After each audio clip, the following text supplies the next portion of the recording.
Assalamualaikum warahmatullahi wabarakatuh. Selamat pagi dan salam hangat untuk seluruh mitra Pandawa dimanapun Anda berada. Terima kasih sudah setia bersama kami di 103,9 FM radionya Tanjung Pinang. Seperti biasa, setiap hari Selasa pagi kita akan masuk ke salah satu program favorit yang selalu dinantikan, yaitu Sudut Mata, secuil ulasan kehidupan tokoh bersama Mastur Taher. Dan pagi ini kita kedatangan sosok istimewa, seorang budayawan, sastrawan, sekaligus tokoh yang sangat berperan dalam dunia literasi dan kebudayaan Melayu. Beliau adalah Datuk Seri Lela Budaya Haji Rida Kaliamsi SP. Dengan tema menyongsong perhelatan Festival Sastra Internasional Gunung Bintan, kita akan berbincang hangat mengenai semangat, makna, dan harapan besar dari gelaran sastra yang akan menjadi kebanggaan bersama. Langsung saja, untuk memandu perbincangan inspiratif pagi ini, kita sambut rekan kita yang sudah siap di studio, Mastur Taher. Silakan Bang Mastur. Bismillahirrahmanirrahim. Assalamualaikum warahmatullahi wabarakatuh. Alhamdulillah, pagi ini Selasa 14 Oktober tahun 2025 bersama saya Mastur Taher dalam acara Sudut Mata Kilasan ke-11. Para pendengar sekalian, dimanapun saja berada, Anda bersama kami dapat berpartisipasi dalam Instagram, X Pandawa Radio, Facebook, WA, dan juga melalui audio streaming di www.pandawafm.com. Acara ini disponsori oleh Topnet, CH Coffee First Class, Yu Susi, dan Oa Tapsa. Ya. Para pendengar sekalian, pada kilasan ke-11 ini Alhamdulillah telah hadir di studio bersama kita yang dikenal dengan sebutan Datuk Seri Lela Budaya Haji Rida Kaliamsi SP yang tidak asing lagi bagi dunia sastrawan baik di nasional maupun tingkat internasional, apalagi di Kepulauan Riau. Assalamualaikum Datuk Rida. Waalaikumsalam. Silakan menyapa para pendengar dulu. Selamat pagi seluruh para pendengar Radio Pandawa dimanapun Anda berada. Saya senang karena diundang pagi ini di Radio Pandawa. Ya, Alhamdulillah sehat walaupun sudah usia di atas 70 Pak. Sudah 80. 80. Ya. Masih kuat naik tangga di lantai studio Pandawa ini, alhamdulillah. Ini berkat jalan pagi. Oh ya. Jadi adalah rugi kalau di kesempatan Datuk Rida masih berusia dan sehat ini kalau anak-anak muda tidak mengambil ibrah ilmu pengetahuan dan wawasan yang banyak dari beliau ini. Jadi kami berencana tidak hanya dalam momen Festival Sastra ini kita akan berbincang dengan beliau, dari momen-momen yang lain dan banyak hal yang lain yang kita mesti gali ilmu beliau ini. Ya. Jadi Dr. Rida, jadi sebelum kita berbincang masalah yang berjudul menyongsong perhelatan Festival Sastra Internasional Gunung Bintan yang akan dilaksanakan 28 Oktober nanti ya, kita akan berbincang dulu tentang sisi kehidupan Dr. Rida nih ya. Jadi pertama mohon perkenalkan diri dulu, ya latar belakang dan segala macam, nanti akan saya tanya yang lain-lain. Ya, silakan. Nama saya Rida Kaliamsi, tapi sebetulnya itu kan nama pena dulunya, sekarang dipakai nama ya udah nama untuk kehidupan saya sehari-hari, jadi sebagai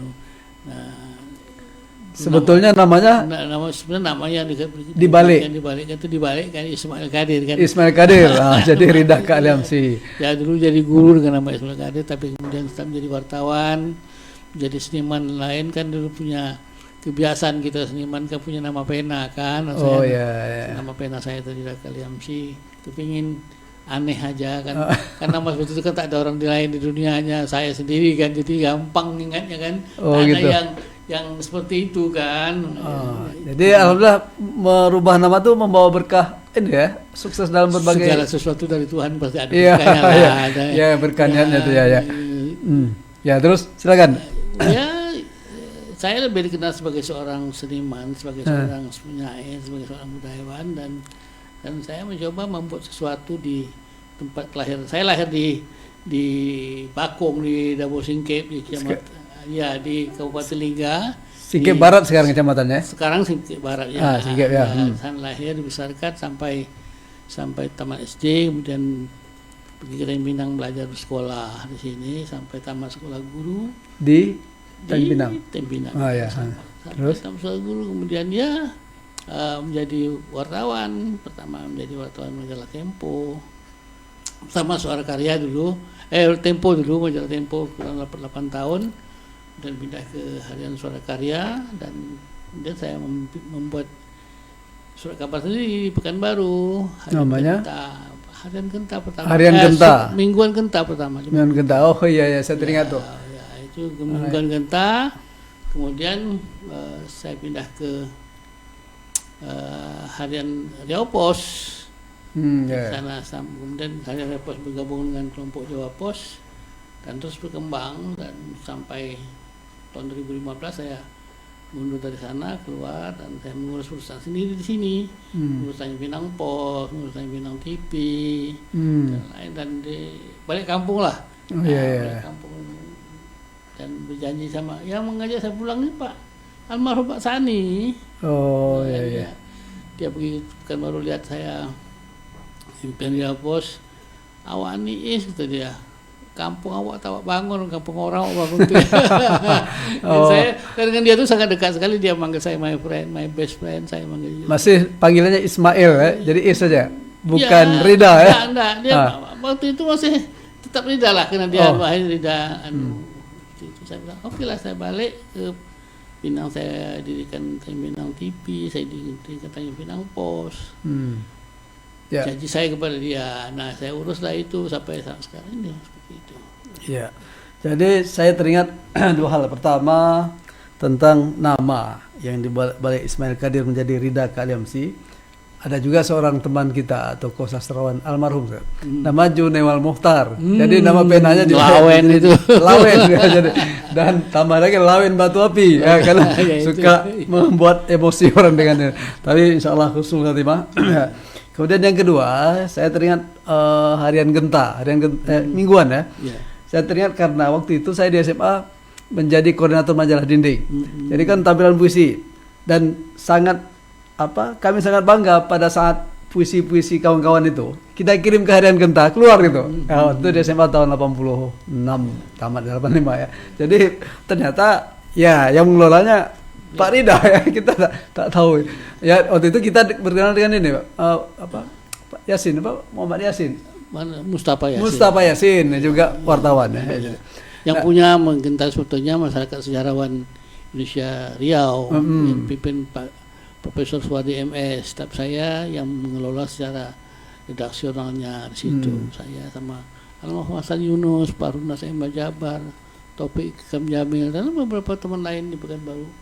Cukup lama, cukup eksis selama beberapa tahun. Kemudian saya berhenti dari sana, keluar, saya pindah ke Harian Suara Karya. Jadi kalau dilihat dari kan budaya ini luas, Pak punya penulis, kemudian penyair juga, kemudian ahli sejarah juga. Jadi yang semuanya sekaligus menyatu atau ada yang lebih fokus ya? Ya semuanya menyatu. Karena menjadi penyair, menjadi sejarawan itu salah satu paket kehidupan saya. Gitu. Saya menulis kadang-kadang novel, saya dengan latar belakang sejarah. Jadi selalu ada kaitan lah. Menulis puisi, saya menulis puisi dengan latar belakang sejarah. Jadi sejarah itu tetap jadi jangkarnya. Jangkar semua karya-karya saya, kayak sastra saya, gitu. Tapi anunya bisa jadi genrenya, bisa jadi puisi, bisa jadi novel. Saya jadi juga buku sejarah dan seperti itu. Bicara tentang menulis buku, sudah berapa buah buku nih? Sebetulnya secara sekitar 32. 32 buku. Tapi kebanyakan buku-buku sejarah kebanyakan. Sejarah dan sastra dan puisi, kumpulan puisi, novel pun semuanya latar belakang sejarah dan buku sejarah sendiri. Jadi ini kan nama Tok Rida ini ujungnya ada SP. SP ini gelar apa? Sarjana? Bukan, ini SP ini Pak gelar seniman perdana. Ini seniman perdana ini sebuah gelar yang diberikan oleh Dewan Kesenian Riau dulu. Oh Jadi gitu. ini hanya 4 orang yang dapat gelar SP ini. Satu Saya, Dato' Rida, kemudian Hasan Yunus, Hasan Yunus. Saya lupa lagi siapa. Hanya 4 orang yang dapat gelar SP itu. Dia kan Dewan Kesenian dia itu dulu setiap tahun memberi gelar kehormatan kepada para seniman. Ada yang pakar tari atau ahli tari, dapat seniman tari, ya, seni sastra seperti itu. Kalau SP ini? Nah, SP itu sering perdana, jadi karena semua ini artinya seniman yang di atas seniman yang lain lah. Oh lebih dari satu kalian ya. Kalau yang lain itu satu saja. Tidak seniman perdana, tapi saya lupa apa seniman ya dia spesial di bidangnya itu, seniman apa namanya saya lupa, tak ingat. Nah itu dulu sekarang tak ada lagi. Tak ada lagi dapat itu. Jadi 4 itu dah final. Saya tak final lah. Ya itu kan tergantung dengan financingnya, tergantung dengan pemerintah daerah. Ya waktu itu dulu kan Dewan Kesenian dia itu kan sangat diistimewakan, sangat dimanjakan waktu itu kan. Di Riau itu di Riau, di perhatian. Dang Merdu gedungnya. Bukan, apa namanya? Dia kantornya di tempat sekarang di Anjungan Indosinten itu kan. Oh, Indosinten itu. Terakhir kantornya di sana. Sekarang mereka kantornya ada juga di situ juga, di belakang teater besar itu ada juga ada kantor Dewan Kesenian Riau di situ. Terus tadi nyebut Singkep, berarti lahir di Singkep. Kalau boleh tahu latar belakang keluarga, anaknya berapa, istrinya berapa? Ya, biar tahu juga secara keseluruhan. Kalau anak aku semangat lah. Salah satu anak saya banyak, saya ada 6 anak ya. 6 anak. Ya, semua ada yang di Taipinang, ada di Pekanbaru. Dari maaf Pak, istri orang Dabuk juga atau mana?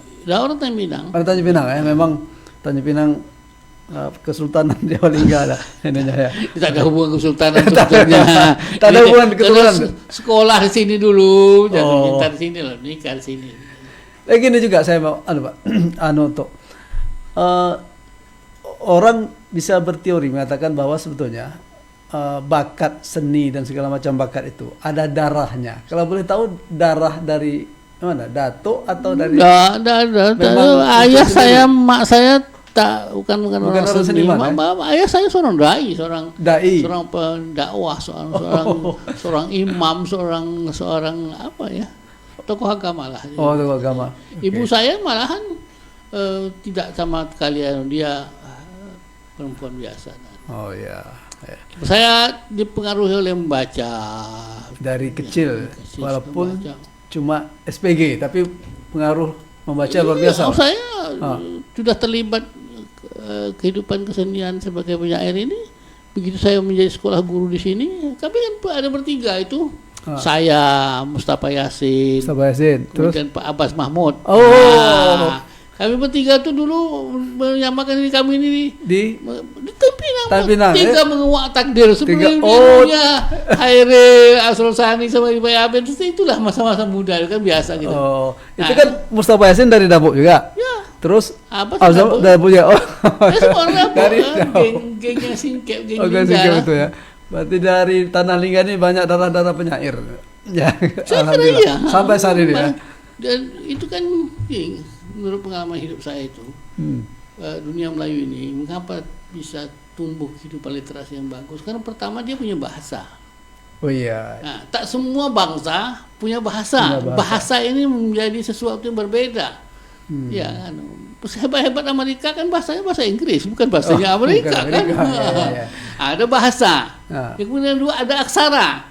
Orang Melayu itu punya aksara sendiri, huruf Arab Melayu, tapi tak semua bangsa juga punya huruf sendiri. Mereka hebat, mereka huruf Latin, bukan huruf Arab lain. Nah, yang ketiga, mereka punya tradisi.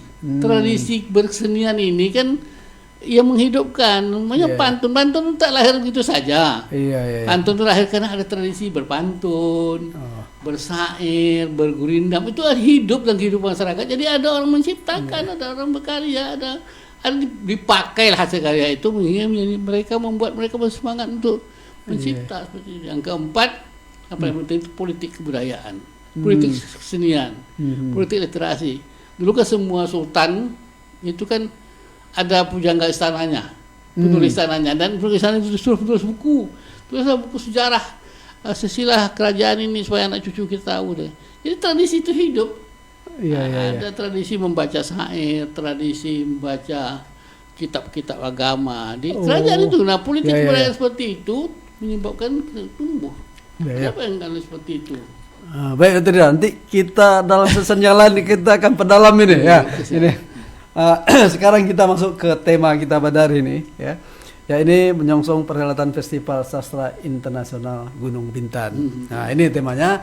Silakan Datuk Rida sampaikan intinya. Ya. Ya, Festival Gunung Bintan ini pun sebenarnya sebuah festival yang lahir dari kesadaran sejarah. Ya. Kesadaran sejarah bahwa Kepulauan Riau dulu pada era zaman Kesultanan Riau Lingga itu kan kehidupan literasi sastranya luar biasa kan tumbuhnya. Bayangkan di pulau kecil seperti Penyengat itu lahir berpuluh-puluh karya. Kita ada Gurindam 12, ada Tupatun Napis, ada buku-buku penting, syair-syair yang lahir di sana. Nah, tradisi literasi seperti itu dikenal dunia Melayu, tapi kurang dikenal di dunia kawasan lain. Malah kawasan utara tak begitu kenal tentang dunia literasi dunia Melayu yang lahir di Kepulauan Riau ini. Padahal itu kan di dunia Melayu dan antar bangsa itu banyak orang-orang yang lahir menjadi PhD, menjadi doktor segala macam dengan mengambil karya-karya di bumi ini, di Kepulauan Riau yang diperingat, yang ditinggal, yang memang digali, dijadikan bahan-bahan disertasi mereka, bahan kajian mereka. Nah, di luar sana kita kenal, tapi di luar setara kan sangat terbatas pengetahuan mereka kan. Karena kita tidak mengembangkan itu. Nah, dulu makanya pikir bagaimana caranya supaya tradisi literasi kehidupan dunia Melayu yang pernah tumbuh dan berkembang di Kepulauan Riau itu bisa dibangkitkan kembali. Nah, itulah makanya ide lahirnya Festival Sastra Internasional Gunung Bintan. Jadi sebuah festival yang lahir untuk membangkit kembali kecemerlangan dunia literasi dunia Melayu. Jadi hanya tidak Kepulauan Riau. Karena waktu itu sudah mendeklar bahwa Kepulauan Riau ini kan jantung negeri Melayu. Ya. Bunda tanah Melayu, jantung negeri Melayu. Jadi tapi itu pada tatanan semboyan, implementasi kehidupan sehari-hari itu apa? Nah, yang paling bisa mendukung itu hanya literasi, hanya kesusastraan, hanya hasil-hasil karya sastra itu. Nah, itu yang kita pakai sebagai latar belakang untuk memakai itu, sehingga kita pilihlah Festival Sastra Gunung Bintan itu sebagai salah satu cara kita membangkitkan literasi dunia Melayu pada waktu itu. Ya, jadi ini namanya Festival Sastra dan Internasional Sastra Gunung Bintan. Dan kenapa namanya itu Gunung Bintan, bukan Gunung Dai?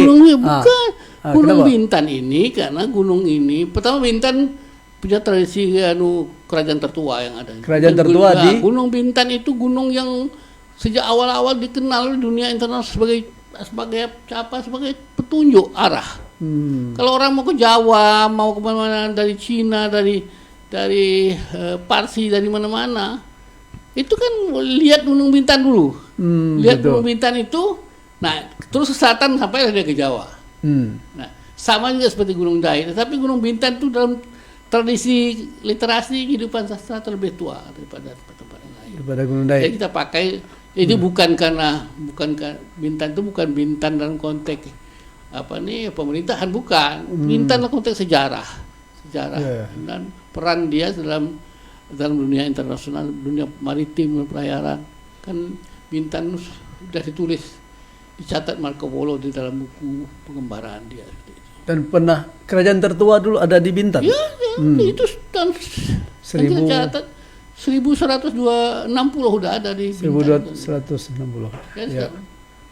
Gitu. Nah, ini bernama Festival Sastra Internasional. Artinya memang selain penyair di Kepulauan Riau ada dari luar negeri. Oh iya, tentu. Ini kan kita pakai internasional ini. Kita kan selain penyair dari Kepulauan Riau, kita ngundang semua penyair dari Indonesia, dari semua provinsi di Indonesia kita semua provinsi Indonesia. Kesempatan. Terus mulai dari Papua sampai ke Aceh.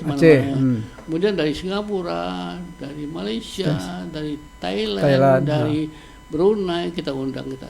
Dan kan mereka banyak kan datang. Ya. Jadi ini tahun 2025 ini Festival Sastra Internasional yang keberapa? Ini udah ke-8 kali ini. 8 kali ya? Tiap tahun? Ya, tiap tahun sejak ini kan 2016 kita mulai 2016 17 mulai nah, setiap tahun. Ya. Di Pinang. Iya. Jadi 8 kali ya. Saya aja baru ikut yang tahun 2025 ini kan. 2016. Ya, kadang-kadang kan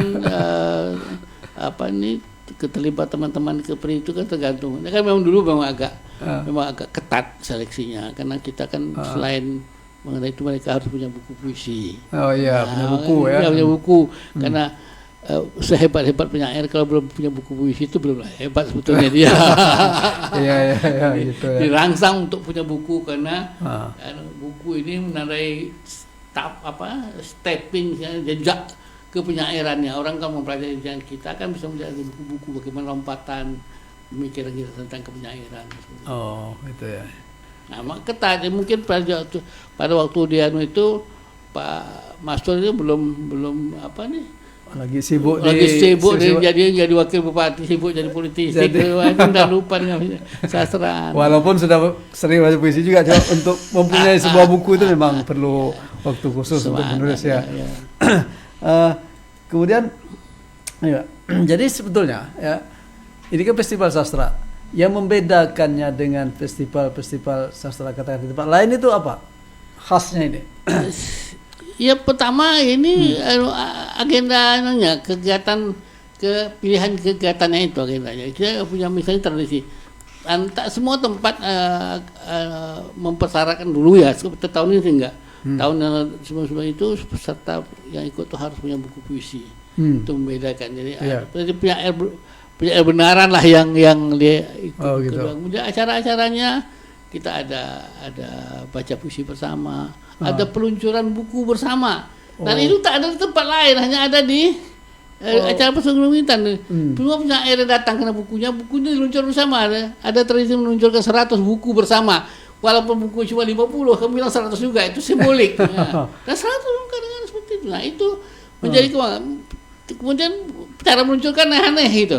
Dinaikkan pakai layang-layang, menaikkan pakai balon, ya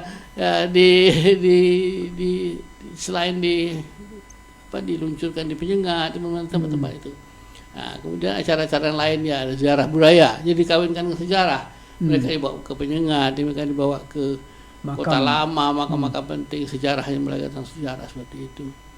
Selain mereka membaca puisi, kemudian mereka dikawinkan dengan tradisi wisata. Mereka diperkenalkan dengan kita kan punya gonggong, ada pesta gonggong, gitu. Ada pesta asam pedas ikan sembilan. Yang khas Pulau Riau, khas itu seperti itu ya. Jadi teman-teman diperkenalkan itu supaya mereka membawa memori kehadiran mereka itu ke dalam bentuk. Karena kebanyakan penyair Indonesia itu kan wartawan juga. Jadi mereka punya media, punya apa, dan mereka bisa membawa catatan-catatan perjalanan dia, catatan-catatan mereka festival itu ke dalam bentuk tulisan untuk memperkenalkan Pulau Riau kepada dunia. Jadi memang ini khas yang ada di Kepulauan Riau ini mengadakan festival ini yang tidak dipunyai oleh daerah lain itu ya. Salah satu yang bisa berbeda dari tempat-tempat lain ya. Ya, dari sisi pertama internasionalnya, kemudian peluncuran bukunya, kemudian jumlah dan luasan daerah para penyairnya. Ada seminarnya. Ada seminarnya juga ya. Terus lokasinya ini kan di mana? Memang di Tanjung Pinang atau di tempat-tempat lain? Enggak, bisa di Tanjung Pinang. Tapi dibawa ke beberapa, misalnya kita bawa ke Bintan juga. Gitu. Melihat Bintannya, mereka dibawa juga ke Penyengat, mereka kemana-mana. Jadi tapi pusat kegiatan tetap Tanjung Pinang. Jadi yang tahun 2025 ini sudah tercatat berapa penyair? Ini kita ngomong tahun ini kita hanya mengundang 100 penyair saya diundang. Jadi kita tidak pakai buku tidak seperti yang lalu, tidak terpuisi saja, tapi ini mereka secara khusus. Dan mereka ini adalah alumni yang sudah datang ke Festival Gunung Bintang sejak dari awal. 100? Ya, 100 orang kita pilih dari Indonesia, dari Malaysia, dari Singapura. Membacakan puisinya maraton itu dari. Ya nanti ada acara tanggal kita karena ini kaitkan dengan bulan bahasa. Ah. Nanti tanggal 30 ada acara parade baca puisi bulan bahasa. Jadi seluruh penyair itu akan satu hari mulai dari pukul 8.30 pagi sampai pukul 11 malam baca puisi semua. 100 orang itu? 100 orang bergiliran terus. Dan bacanya bukan baca sepitas-sepitas gitu. Mereka boleh pakai musik, mereka boleh pakai gitu. Bebas, artinya diberi kesempatan untuk tampil secara berkreasi. Begitu ya. Baik Datuk Rida, nanti kita akan lanjutkan ya. Tapi kita beri kesempatan dulu untuk yang satu ini. Anda masih bersama 103,9 FM Pandawa Radio. Bincangan kita di acara Sudut Mata Kilasan ke-11 bersama Datuk Rida Kaliamsi dengan tema menyongsong perhelatan Festival Sastra Internasional Gunung Bintan. Pada season kedua ini kita menerima penanya ya, diantaranya melalui Facebook. Ini ada namanya Kaisa Putri ya. Ini dia bertanya begini: jika suatu hari nanti ya, semua buku hilang, ini andainya ya, mungkin karena perang atau apa kan, apalagi sekarang sibuk nih. Apakah sastra akan dapat tetap hidup di ingatan manusia atau ikut hilang dalam tulisan-tulisan yang lenyap itu? Coba pandangan Datuk Rida. Iya, saya ini termasuk orangnya paham tentang bahwa buku itu adalah produk kebudayaan yang bisa melintasi zaman. Melintasi zaman? Iya, Ayam Mangal misalnya, Tupat Menapis misalnya, atau Gurindam 12 misalnya, itu kan sudah berapa tahun, 200-300 tahun masih tetap dibaca orang, masih ada. Jadi, dan buku itu kan tak hancur karena kalau candi ya apa segala macam itu kan runtuh karena warisan runtuh karena gempa bumi lain. Buku kan sejak dulu masih ada, dan satu orang ada yang menyimpan, jadi bisa diperoleh. Jadi buku akan tetap merupakan karya abadi yang memang bukan itu bilang abadi salah lah, kita kan mendahului Tuhan kan. Yang kayak abadi itu kan karya dari Tuhan. Tapi sejarah menunjukkan bahwa sejak dari awal sampai sekarang ini buku itu karya petulis itu adalah karya yang paling bisa melintasi zaman. Kalau yang sekarang teknologi ini satu hari kan, dan sekarang sudah ada kecenderungan dunia orang kembali kepada teks, kembali kepada sejarah, catatan-catatan kepada karya tulis, pada buku-buku. Buku tidak akan mati. Sejarah menunjukkan seperti itu ada. Ya, buku tidak akan hilang di zaman sekarang ini ya, karena dicetak. Itu habit. Habit itu kebiasaan. Kebiasaan orang-orang untuk membaca buku. Karena kan tak semua orang suka membaca gadget, bisa membacanya pedih. Buku orang bisa campak kemana kan, bisa masuk. Jadi pertama bukunya sendiri dicetak ulang, kemudian ide-idenya ditulis juga oleh orang lain. Dia memberi inspirasi kepada orang lain untuk menulis. Jadi terus ada. Ya, kecuali masa lalu memang pernah buku itu hanya dicetak satu kali ya, di zaman perang ya, itu karena disalin. Kan disalin ya. Tupat Menapis itu kan disalin, makanya itu dari satu edisi itu ada perbedaan. Tapi sekarang kan dicetak. Iya, cetak itu kan sudah, dan tradisi cetak itu sudah ada di Kepulauan Riau sejak abad 18-19. Ya dulu karena buku itu disalin dan satu kali saja di perpustakaan yang terkenal dengan perang salib itu. Kan buku dialirkan ke sungai sehingga umat Islam kehilangan ininya, sumber ini. Ya ilmunya kemudian diambil oleh Barat itu kan. Jadi itu kecuali masa lalu, masa sekarang itu insyaallah tidak akan terjadi. Masih ada nih lagi. Kita sudah menyiapkan juga pertanyaan, tapi kita mendahulukan tanggapan dari para pendengar. Dari Yeni Ananda, apakah ada diskusi tentang bagaimana sastra dapat membantu membangun jembatan antara budaya lokal dan internasional? Gimana deh?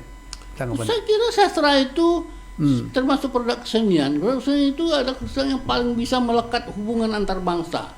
Karena karya sastra kayak apa itu kan karya yang tidak memilih ras. Karya Raja Leah Haji dibaca oleh orang-orang di Amerika, orang baca orang di Belanda, di mana dipelajari dan jadi bahan kajian segala macam. Jadi tak ada yang membatasi karya sastra itu. Kita membaca karya-karya sastra dunia ada. Tidak ada masalah sebetulnya, ada hubungan. Jadi lintas daerah, lintas generasi malah ya. Itu generasi seras. Jadi Tidak tak ada ada anunya. ras, ya. Sepanjang orang tidak buta huruf, ya ini bacalah. Seperti kita membaca karya-karya dunia. Ya, ya, ya. Tidak ada anunya. Ya tetap antar bangsa. Orang mengetahui tentang Indonesia itu dari buku-buku, bukan hanya karena dia datang ke, ada yang sempat datang, ada yang tidak sempat datang kan, tapi yang lain membaca dari buku-buku. Karena itu maka ada bilang buku itu adalah jendela dunia. Dari bukulah orang melihat dunia yang lain seperti itu. Nah, ada seperti itu kan. Ya. Tidak masih ada lagi. Tapi saya ingin tanya begini. Jadi mengenai acara festival sastra ini.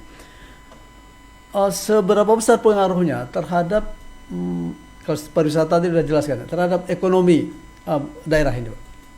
Acara ini, perhelatan ini. Ya tak bisa seperti itu. Tidak ada. Biaya segala macam itu tak ada gerakan ekonomi langsung, tak ada pendapatan langsung daerah dari itu. Tapi orang-orang datang, masyarakat hidup, mereka bisa itu. Mereka datang, mereka makan gonggong, 1 biji gonggong saja orang datang itu kan sudah merupakan sumbangan ekonomi daripada gonggongnya busuk itu saja kan. Iya. Ada, tentu ada lah, tapi tidak akan langsung dan kontribusi budaya itu tak bisa diturunkan uang. Itu membangun karakter manusia. Karakter manusia ini kita bisa dinilai uang. Tak nampak uangnya, tetapi orang-orang Melayu hebat sekarang ini, apakah ini bukan sumbangan budaya? Kalau Marjan Melayu dulu tidak hebat ini, bagaimana bangun? Bagaimana punya bahasa? Bagaimana bahasa yang bisa sampai ke Papua, ke Maluku, kemana-mana sampai ke seluruh dunia? Nah itu karena kultur, karena budaya. Jadi tak ada dunia ini orang yang sukses membangun bangsanya, negaranya kalau tidak berdasarkan kepada budaya. Sandaran budaya itu sandaran kemanusiaan. Jadi tak nampak, itu tak nampak uangnya, jangan dihitung. Tak ada uangnya, tak ada kelihatan uangnya. Beda dengan jual belacan, berbeda sekali. Tapi kali ini kan berbeda sekali. Kontribusi kemanusiaan. Yang jelas ada, nampak kan orang datang ramai kan, dan apa artinya? Yang pengertian ekonomi itu kan cuma bukan uang, bukan hitung-hitungan uang, tapi hitungan bagaimana sumbangnya membangun kesejahteraan masyarakat itu nampak. Ya. Walaupun tidak untuk pemerintah, tapi untuk masyarakatnya jelas ada. Pemerintah pasti ada dapat. Nampak ya. Dapat dampaknya lah. Dampaknya jelas, walaupun tidak secara langsung. Tapi yang langsung itu adalah interaksi budaya dan memperkenalkan budaya Kepri ini, daerah Kepri. Ya, ada lagi nih dari Facebook kita mendapatkan pertanyaan begini dari Lutfi Santuy. Jika sastra adalah cermin peradaban, maka apa yang akan dipantulkan Gunung Bintan kepada dunia kali ini? Ya, Gunung Bintan itu sebuah tempat di dunia ini yang dikenal seluruh dunia sebetulnya. Karena Marco Polo sudah melihat Bintan, puncak Gunung Bintan sebagai sebuah ikon dunia maritim. Jadi mereka tuh kemana pun lihat Gunung Bintan dulu. Tahu dari Gunung Bintan lalu mereka ke mana? Ke Jawa, kemana-mana pakai itu. Jadi secara fisikal Bintan itu memang. Kemudian kedua, di Bintan pernah ada kerajaan besar, kerajaan tua. Nah, kerajaan Bintan itu. Dan kerajaan Bintan itu kerajaan tua dan menyumbang budaya, tradisi bahasa Melayu lama, adat istiadat. Dalam catatan seorang sejarawan Inggris, tradisi nobat memakai pelantikan itu mulai di Bintan. Memakai mahkota itu. Ya, mahkota itu nobat, namanya nobat itu. Yang nobat itu melantik raja dengan bunyi-bunyian, dengan musik, nah itu pertama di Bintan, dan itu ditiru oleh negara-negara kawasan lain, di Malaka, di Johor, di mana-mana. Itu awalnya dari Bintan, dan tradisi itu juga dipelajari oleh dunia internasional seperti itu. Ya, dulu kerajaan Bintan ini kan tahun 1060 dari 1160 ya. 1160 atau 1060? 1160. Bukan 1060 ya, ada 60-nya. Ya, dia kan dibawa dari Sriwijaya.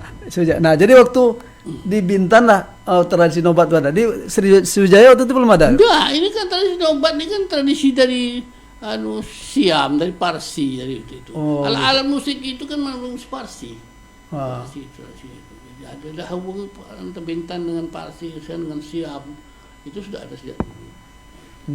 Sriwijaya itu kerajaan Sriwijaya itu belakang itu memang tumbuh di Palembang. Bintan itu salah satu mendalanya. Ada semacam provinsi yang otonom, yang boleh punya sultan, punya raja sendiri, tapi tetap tunduk ke Palembang. Gitu. Jadi tak ada, bukan penjajahan secara fisikal, tidak. Itu hanya tradisi itu menyembah ke bagian. Kalau negara itu sekarang semacam negara Malaysia lah, punya negara bagian ya, masing-masing punya sultan. Iya, itu macam negara bagian. Negara bagian Malaysia itu. Dari sejak itu paham negara serikat sebetulnya. Negara serikat yang berdiri sendiri, cuma dalam hal tertentu kalau di saja. kawasan Semenanjung ini kan ada 5 mandalanya. Pertama Palembang sendiri, kemudian Bangka Belitung, kemudian Muara Takus, Bintan, dan kemudian Kedah. Nah itu 5 mendalanya Sriwijaya. Di tahun 700-an Sriwijaya itu ya? Iya, setelah masa 700 sudah abad 77 lah, abad 11 lah. Ya, abad 12. Ya. Baik, kita lanjutkan.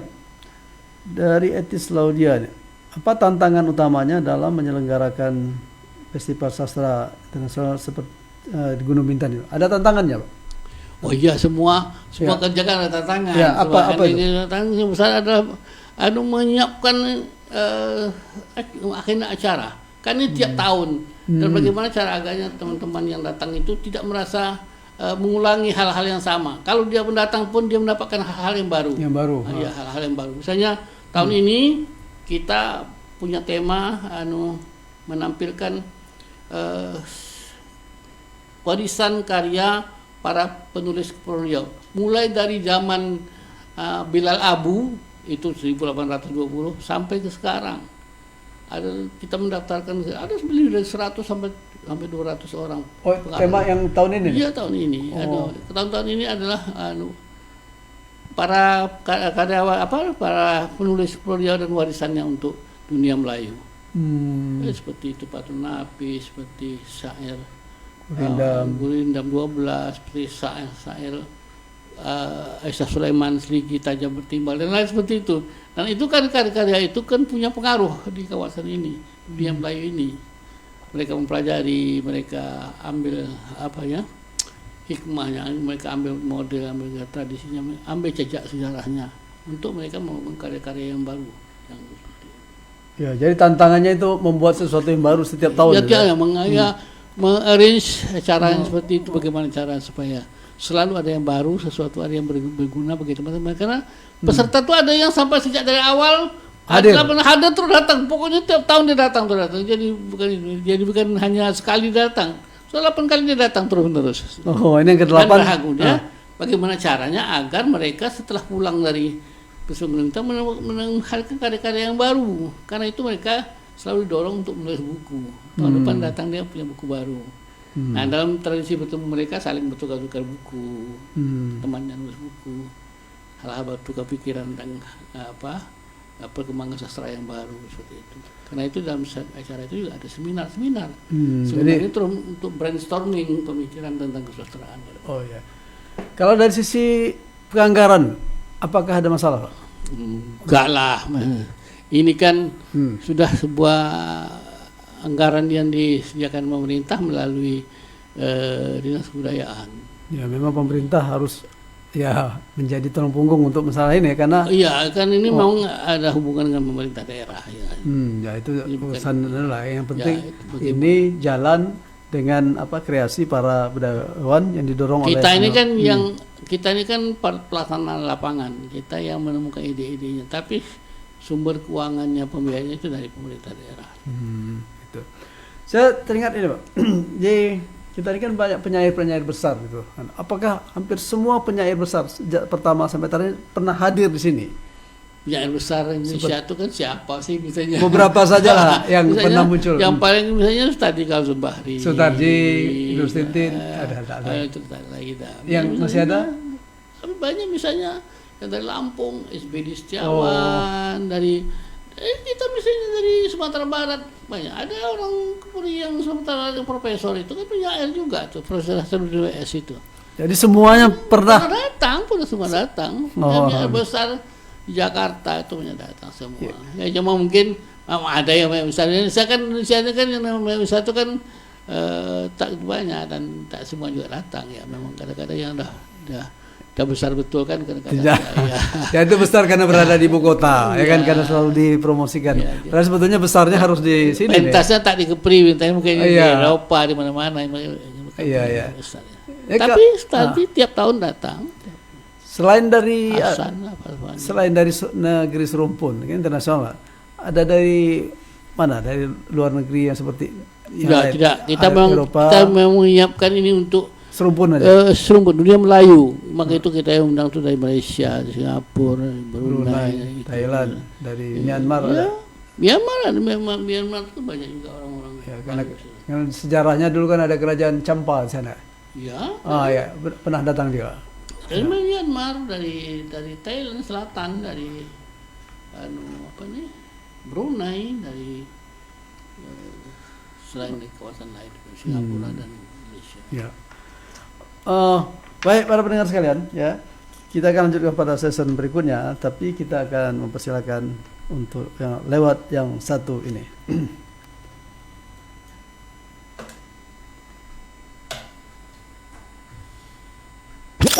Pandawa Radio. Kamu sering buffering pas nonton film? Atau internet putus nyambung saat kerja? Saatnya pindah ke Topnet, solusi internet fiber cepat dan stabil. Sekarang, kamu nggak perlu khawatir lagi. Topnet kini hadir di Tanjung Pinang. Internet cepat, stabil, dan tanpa batas. Cocok banget buat streaming, gaming, video call, dan kerja online tanpa hambatan. Internet rumah nggak harus ribet. Tinggal pakai Topnet, semuanya lancar.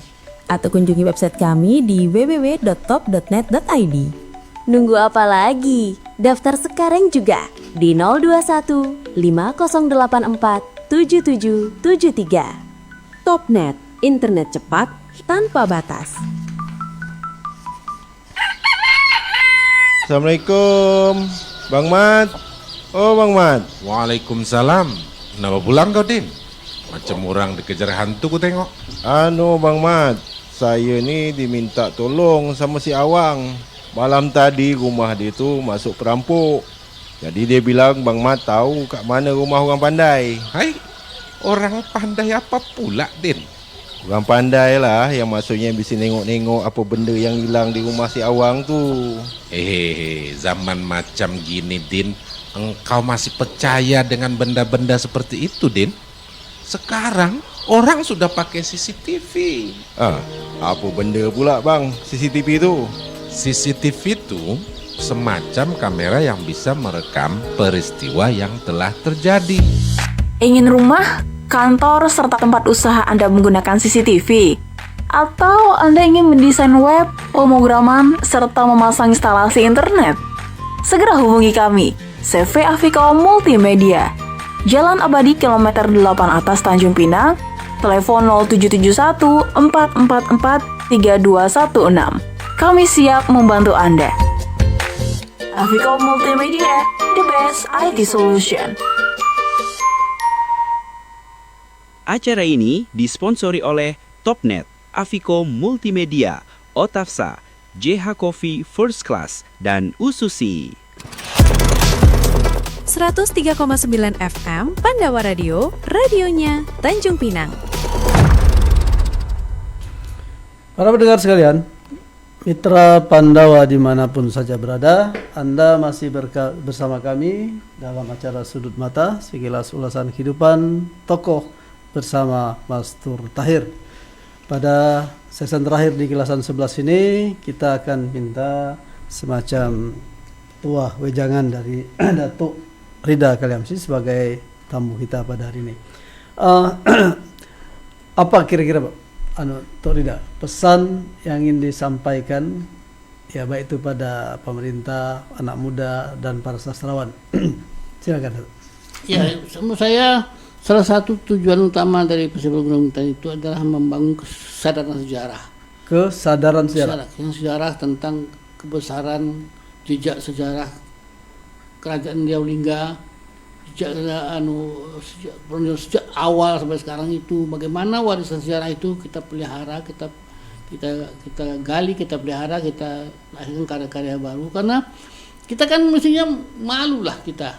Sekarang ini kita mikir apa? Orang 200 tahun yang lalu udah nulis buku kan. Kalau kita tak nulis buku, kita malu lah. Dan karyanya bukan ada nulis buku bukan sekedar buku. Buku dia itu dipelajari orang seluruh dunia sekarang. Monumental misalnya. Ya, artinya ada tradisi. Nah, ini yang menurut saya yang paling penting lagi. Bagaimana kita memelihara tradisi, literasi, tradisi berkesenian, kita membangun karakter manusia itu melalui sastra itu diteruskan, dilanjutkan, dibina dan dikembangkan sehingga kita menjadi masyarakat yang sadar literasi, yang sadar budaya, yang sadar sejarah. Kan kalau kita jadi bangsa yang melupakan masa lalu itu kan tak baik. Nah, kita tak pernah belajar pada masa lalu, tak pernah bersejarah. Bangsa yang tak belajar sejarah itu akan selalu melakukan kelalaian, kesalahan yang sama berulang-ulang. Nah, seperti itu kan. Kita kan tak boleh menjadi bangsa yang tunas sejarah. Nah, dalam konteks tunas sejarah itu, di dalam sejarah itu ada sejarah budaya, ada sejarah literasi, ada sejarah sastra, ada sejarah adat istiadat. Nah, itu yang mesti kita rawat, kita jaga, kita ambil bagian-bagian pentingnya, bagian-bagian yang disesuaikan kondisi kita sekarang ini.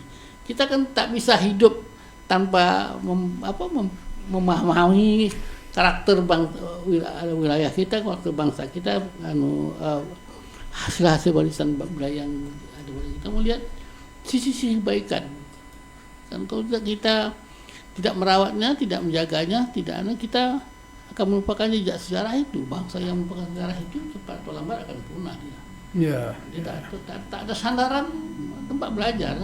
Jadi artinya pemerintah daerah Kepulauan Riau ini harus menjadikan sejarah dan budaya ini sebagai sandaran untuk membangun bangsanya. Iya. Ya, itu saya katakan. Sepanjang yang pernah saya tahu mempelajari, tak ada satu bangsa pun di dunia ini bisa membangun sukses bangsa tanpa sandaran budaya. Contoh yang paling tua itu adalah Jepang. Jepang itu bagaimana? Apakah dicabut struktur ada istiadat budaya? Tradisi minum teh dia sehebat apa Jepang? Tradisi minum teh itu masih hidup sampai sekarang ini. Nah, tradisi bagaimana hormat anak kepada orang tua, segala macam, membungkuk segala macam, masuk ke rumah tanpa alas kaki. Itu kan tradisi yang ada sekarang. Padahal Jepang itu seberapa hebat, kita itu di mana dibandingkan Jepang kan? Tapi dia tetap dia membangun kehebatan itu karena landasannya budaya. Dan negara-negara lain, Inggris sebenarnya hebat, tetap bersandar peralatan budaya.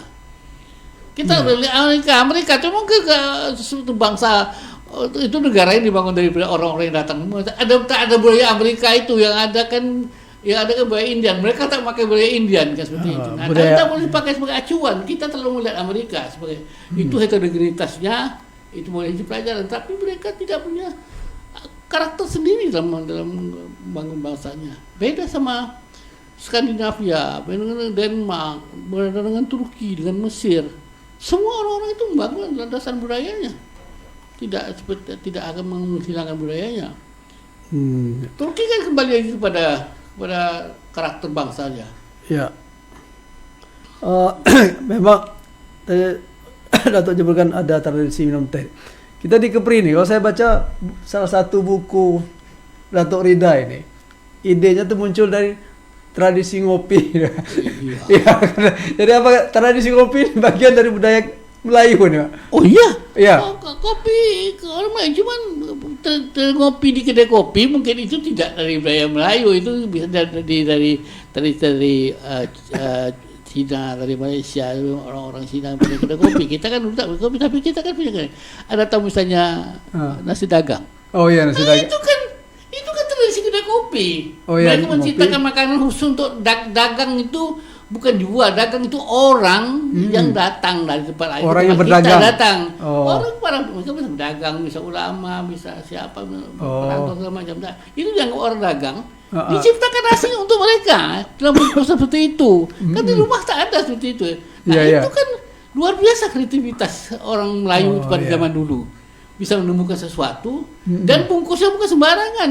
Bungkusnya harus daun pisang. Daun pisang itu punya antioksidannya, punya ada hal-hal yang sebenarnya tak pernah dipelajari orang secara luas, itu tak pernah disadari secara tapi kita belajar itu. Jadi ada sesuatu. yang diwariskan oleh masa lalu itu yang kita pelajari sekarang sepertinya betul itu. Iya, ya. Jadi tradisi ngopi itu sebenarnya perlu diberdayakan, cuma temanya jangan sampai melantur lah. Karena kan ngopi ini kan malah menghibah, itu yang tidak bagusnya kan. Salah satu tempat mendiskusi sejarah kan di kedai kopi. Ya. Tapi dia tetap menjadi cerita rakyat, tetapi itu sepanjang dia tidak menjadi sebuah buku. Oh gitu. Itu. Jadi baik menurut saya politik. Ada kawan bilang 80% keputusan politik dia itu di kedai kopi dulu. Kedai kopi saya. Udah kedai kopi udah putus kayak gitu. Resmi di forum resmi di anunya.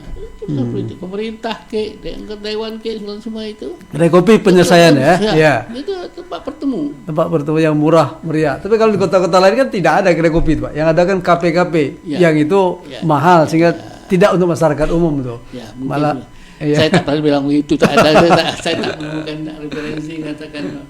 Iya. Ini kebetulan masih ada satu lagi. Jawab singkat dari Wan. Adakah hubungan antara kerajaan Melayu dengan kekhalifahan? Ada hubungannya, Pak? Oh iyalah, karena Islam. Kekhalifahan Islam. Iya, kerajaan Islam mulai kerajaan Melaka. Sampai Johor, sampai kerajaan itu kerajaan Islam. Islam itu ada hubungan kekhalifahan kan. Iya. Masa ada hubungan Islam. Tapi hubungan semacam tadi lah. Saya nak ada jargon, ada satu simbol ya. Takkan Melayu hilang dunia. Anda percaya itu Melayu takkan hilang di dunia? Percaya kan? Iya. Saya percaya karena Melayu itu dekat dengan Islam. Selagi Islam itu ada, Melayu itu takkan hilang. Iya. Jadi itu kan doktrin yang tak bisa dibantah. Kalau bukan doktrin yang main-main, bukan bilang ngomong gitu aja. Ada sandarannya.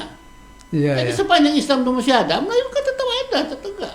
Termasuk sistem kekhalifahan itu juga pernah bercokol di bumi Melayu ini. Cuma sekarang kita hidup sebuah negeri yang namanya Indonesia, bahagian itu yang sistem demokrasinya bukan sistem kekhalifahan, tapi demokrasi Indonesia. Tapi kan sebagai muslim, sejarah pernah membuktikannya. Mau siapa yang mengaku khalifah?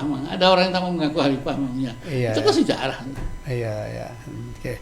Baik, para pendengar sekalian, terlalu banyak isi yang kita dapatkan dari Datuk Rida Kaliamsi ini, sehingga mesti banyak hal lagi yang mesti diperdalam dan diperluas ya. Nanti mudah-mudahan di suatu masa kita akan angkat lagi tema yang meminta beliau untuk hadir ya, yang menarik, yang barangkali masih belum banyak diketahui oleh para pemuda adalah tentang Hang Tuah ini ya kan. Pada sana nanti kita akan bicarakan itu ya.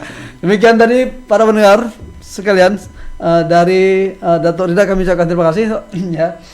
Dari saya Mas Tur Tahir beserta staf dan kru Radio Pandawa mengucapkan terima kasih, terutama juga para pendengar dan yang berpartisipasi dalam acara Sudut Mata Kilasan ke-11 ini. Sampai jumpa di pekan depan. Demikian, bila taufiq wal hidayah. Wassalamualaikum warahmatullahi wabarakatuh. Waalaikumsalam.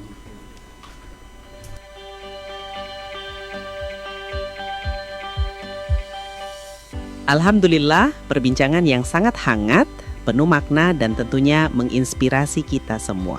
Terima kasih yang sebesar-besarnya kami sampaikan kepada narasumber kita pagi ini, Datuk Sri Lela Budaya Haji Rida Kaliamsi SP, atas waktu dan ilmunya yang begitu berharga.